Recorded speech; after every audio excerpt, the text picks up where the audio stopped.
pendant et après la pluie, la circulation est très difficile pour les habitants de différentes communes de Kinshasa, tant au centre-ville qu'en banlieue.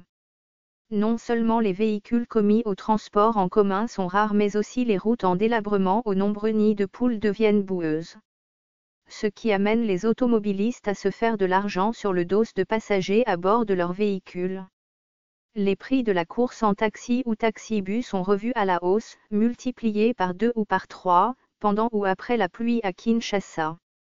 Selon l'humeur du jour de l'automobiliste qui, parfois, s'adonne à ce vilain jeu pendant qu'il menace de pleuvoir. Demi-terrain, une escroquerie.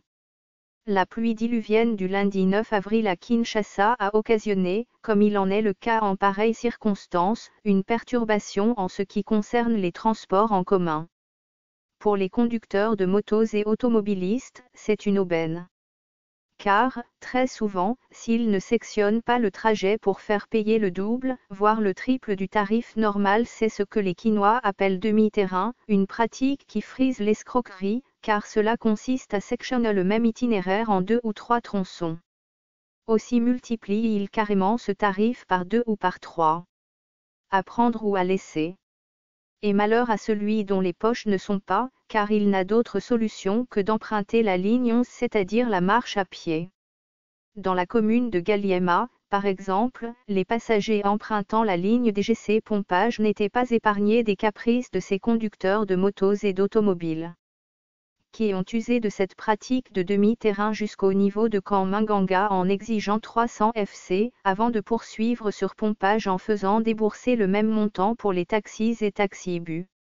Malins, ces chauffeurs savent que lorsqu'il pleut ou après la pluie, tout le monde voudrait arriver vite à la maison.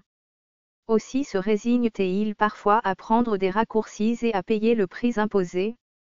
S'agissant de moto, ici, la pratique de demi-terrain n'est pas de mise. Seulement, de 500 FC, comme d'habitude, on est passé à 1000 FC. À la base, délabrement de la chaussée et bouchons. Cette situation a poussé le potentiel à savoir pourquoi ces changements de comportement et des prix de la course.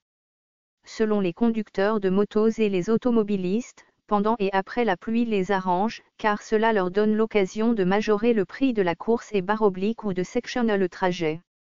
Le prix du carburant à la pompe ayant été revu à la hausse, le tarif de la course n'a pas connu de majoration. Pour eux, le carburant est brûlé pour rien parce qu'ils ne gagnent rien. Encore que la route, qui n'est pas en bon état, provoque de nombreux bouchons sur l'avenue Mamayemo.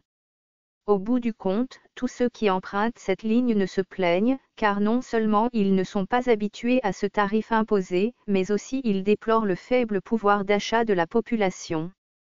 Seulement, on ne peut que déplorer l'attitude de l'autorité urbaine qui, constate-t-on, semble être indifférente. La réfection des artères principales de la capitale contribuerait à la baisse du prix de la course et permettrait également aux motos et véhicules de connaître moins de pannes. Ce fichier audio a été créé par Panopreté Basic, vous pouvez le télécharger sur www.panopreter.com.